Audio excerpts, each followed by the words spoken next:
ನಿಮ್ಮ ಫಾರ್ಮೆಟಲ್ಲಿ ನೋಡಿ Roman number second is assets.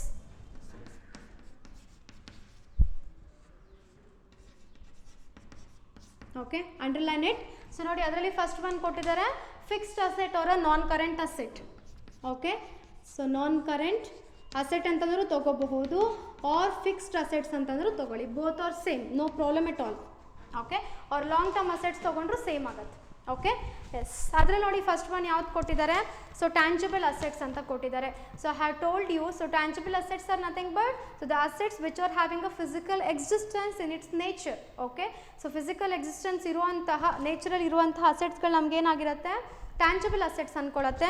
So ನಮಗೆ ಇಲ್ಲಿ ಟ್ಯಾಂಜಿಬಲ್ ಅಸೆಟ್ ಅಂತ ಡೈರೆಕ್ಟಾಗಿ ಕೊಟ್ಟಿಲ್ಲ, ಬದಲಾಗಿ ನಮಗೆ we have a 2 different categories. So first one ನೋಡಿ ಬಿಲ್ಡಿಂಗ್ಸ್ ಇದೆ ಮತ್ತು ಮೆಷಿನರಿ ಇದೆ. ಸಿಗ್ತಾ ನಿಮಗೆ ಕ್ವೆಶನಲ್ಲಿ ಕೊಟ್ಟಿದ್ದಾರೆ ನೋಡಿ, buildings under machinery. So building ಮತ್ತು ಮೆಷಿನರಿ ನಮ್ಗೆ ಏನಾಗುತ್ತೆ ಹೇಳಿ, of course it's a tangible asset, right. So ಹಾಗಾಗಿ ನಾನು ಅದನ್ನು ಕಂಬೈನ್ ಮಾಡಿ ತೊಗೊಳ್ತಾ ಇದ್ದೀನಿ. So the first one is tangible assets. Tangible assets within the bracket that is building plus machinery. B plus M is nothing but building plus machinery ಅಂತ ಆಯಿತು. Okay, so 2010ಗೆ ಬನ್ನಿ, building ಎಷ್ಟಿದೆ ನೋಡಿ 4 lakh ಇದೆ.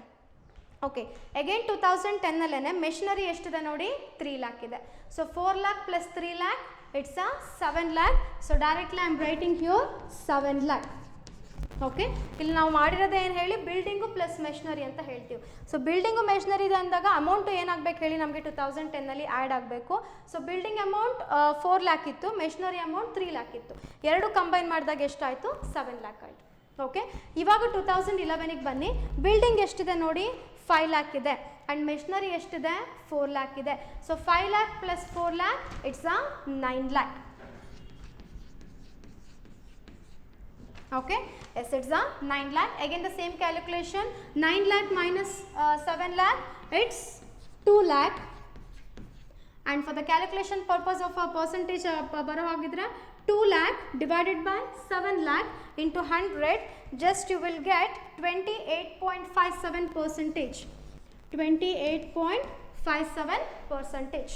Okay, and next ಬನ್ನಿ ಫಾರ್ಮೆಟಲ್ಲಿ ನೋಡಿ, second one ಏನು ಕೊಟ್ಟಿದ್ದಾರೆ ನಾನ್ ಕರೆಂಟಲ್ಲಿ, you have a intangible assets. Okay, so ನೋಡಿ ಇಂಟ್ಯಾಂಜಿಬಲ್ ಅಸೆಟ್ಸ್ ಅಂತ ಏನಾದ್ರು ಕೊಟ್ಟಿದ್ದಾರೆ, ಕ್ಯಾಟಗರಿ ಇದೆ ನಾನು ನಿಮಗೆ ಇಲ್ಲ, ಬದಲಾಗಿ ಇದು ಮಾಡಿ ಕೊಟ್ಟಿದ್ದಾರೆ, ಡಿಫ್ರೆಂಟ್ ಟೈಪ್ಸಲ್ಲಿ ಐಟಮ್ಸ್ ಕೊಟ್ಟಿದ್ದಾರೆ.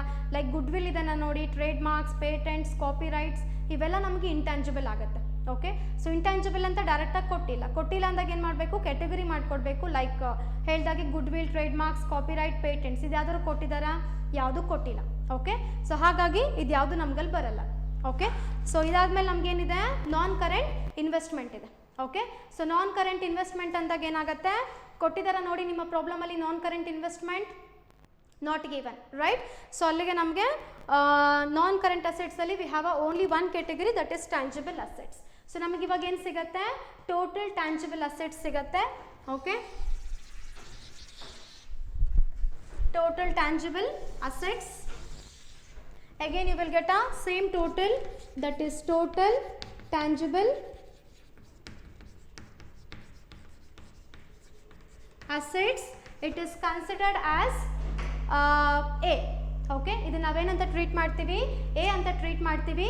again you will get a same total, it's 7 lakh, 9 lakh, 2 lakh, 28.57. Okay, so 28.57. Okay, percentage ಆಯಿತು. ಇದಾದ್ಮೇಲೆ ಸೆಕೆಂಡ್ ಒನ್ ನೋಡಿ ಏನು ಕೊಟ್ಟಿದ್ದಾರೆ ನಿಮ್ಗಲ್ಲಿ, ದಟ್ ಈಸ್ ಫಾರ್ಮೆಟಲ್ಲಿ ಬರೋ ಹಾಗಿದ್ರೆ finally the second one is current assets, right. So second one ತೊಗೊಳ್ತಾ ಇದ್ದೀನಿ ಇಲ್ಲಿ, it's current assets. So the last category, last one is it's a current assets. Current assets. Okay, yes, current ಅಸೆಟ್ಸಲ್ಲಿ ಬರೋ ಹಾಗಿದ್ರೆ, so first one ನೋಡಿ ನಿಮ್ಗೆ ಏನಿದೆ, current investment ಇದೆ. ಓಕೆ, ಕೊಟ್ಟಿದ್ದಾರೆ ನಿಮ್ಮ ಪ್ರಾಬ್ಲಮಲ್ಲಿ current investment not given, right, ಬಿಟ್ಬಿಡಿ. ಆ್ಯಂಡ್ ನೆಕ್ಸ್ಟ್ ಒನ್ಗೆ ಬನ್ನಿ, ಇನ್ವೆಂಟರೀಸ್ ಇದೆ, ಕೊಟ್ಟಿದ್ದಾರೆ ಪ್ರಾಬ್ಲಮಲ್ಲಿ inventories. Yes, they have given, I am taking here inventories. Inventories in 2010 it's 2 lakh. Okay, and 2011 it's 1,80,000. Okay, so 1,80,000 minus 2 lakh, it's minus 20,000. Okay, so percentage ಅಲ್ಲಿ minus 20,000 divided by 2 lakh into 100, it's minus 10%, so 10.00. Okay, yes, next ಬನ್ನಿ format ಅಲ್ಲಿ ಬನ್ನಿ ಏನು ಕೊಟ್ಟಿದ್ದಾರೆ, that is trade receivables ಇದೆ ಕೊಟ್ಟಿದ್ದಾರೆ problem ಅಲ್ಲಿ.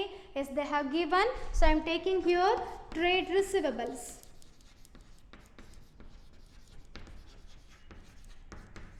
Trade receivables, so in 2010 it's 1 lakh, 2011 it's 1,50,000. okay, so 1,50,000 minus 1 lakh, it's 50,000. okay, so 50,000 divided by 1 lakh into 100, it's 50%, that is 50.00.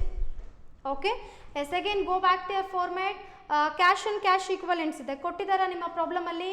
yes, in the lastly they have given cash and cash equivalents, so I am taking here, so C, cash and cash equivalents. okay, in 2010 it's 30,000 and in 2011 it's 40,000. okay, so 40,000 minus 30,000, it's 10,000.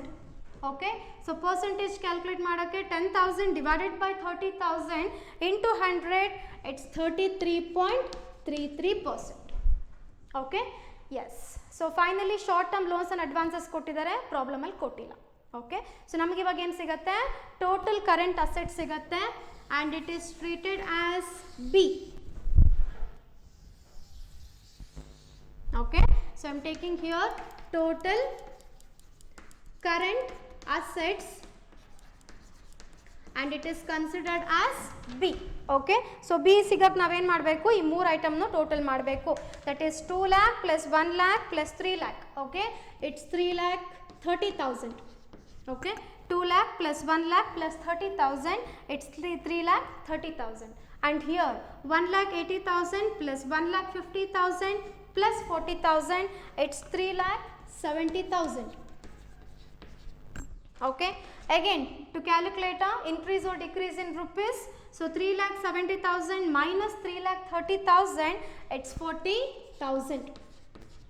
okay, so for the purpose of a percentage calculation, 40,000 divided by 3,30,000 into 100, just you will get 12.12%. okay, so it's 12.12%. so in the lastly finally we will get our total assets. okay, so here it's a total assets. okay, to get a total assets, what we have to do is we have to add the A amount with the B amount, that is A plus B. okay, so A plus B ಇದೆ ಇಲ್ಲಿ total ಅಸೆಟ್ಸ್ಗೆ. So A ಅಂದರೆ ನಮ್ಗೆ ಯಾವುದಾಗುತ್ತೆ, it's a total tangible asset and sorry, it's not a tangible, it's total non current asset. yes, total non current assets, and the B is nothing but total current assets. ಈ column ಮತ್ತು ಈ column total ಮಾಡಿದ್ರೆ just we will get our total assets. so again 7 lakh plus 3,30,000, again it's 10,30,000. Okay, ನಿಮ್ಮ total equity and liability ಹೋಗಿ A plus B plus C ಮಾಡಿದ್ವಲ್ಲ ಅಲ್ಲಿಗೆ ಹೋಗಿ, total equities and liabilities A plus B plus C ಮಾಡಿದ್ದೀವಲ್ಲ ಅಲ್ಲಿಗೆ ಹೋಗಿ, just you will get a same answer 10,30,000. Will you got? Yes. And 2011ಗೆ ಬರೋ ಹಾಗಿದ್ರೆ that is 9 lakh plus 3,70,000, it's again 12,70,000. okay, so 12,70,000 rupees ನಿಮಗೆ ಸೇಮ್ ಅಮೌಂಟ್ ಬರುತ್ತೆ. Again go back to your total equity and liabilities in the case of 2011. Have you got? Yes, it's a 12,70,000 rupees. okay, and again for the calculation of increase or decrease in rupees, what we have to do is we have to less the present year value with the last year value. okay, or a second year value ಜೊತೆಗೆ ಏನು ಮಾಡಬೇಕು, first year ವ್ಯಾಲ್ಯೂನ ನಾವೇನು ಮಾಡಬೇಕು, minus ಮಾಡಬೇಕು. So 12,70,000 minus 10,30,000, again you will get 2,40,000. okay, again just cross check your total equity and liabilities. ಸಿಕ್ಕಿದೆನಾ same answer 2,40,000. Yes, and in the lastly, for the purpose of a percentage calculation, percentage of a increase or decrease calculation, so the calculation is 2,40,000 divided by 10,30,000 into 100, again you will get 23.30.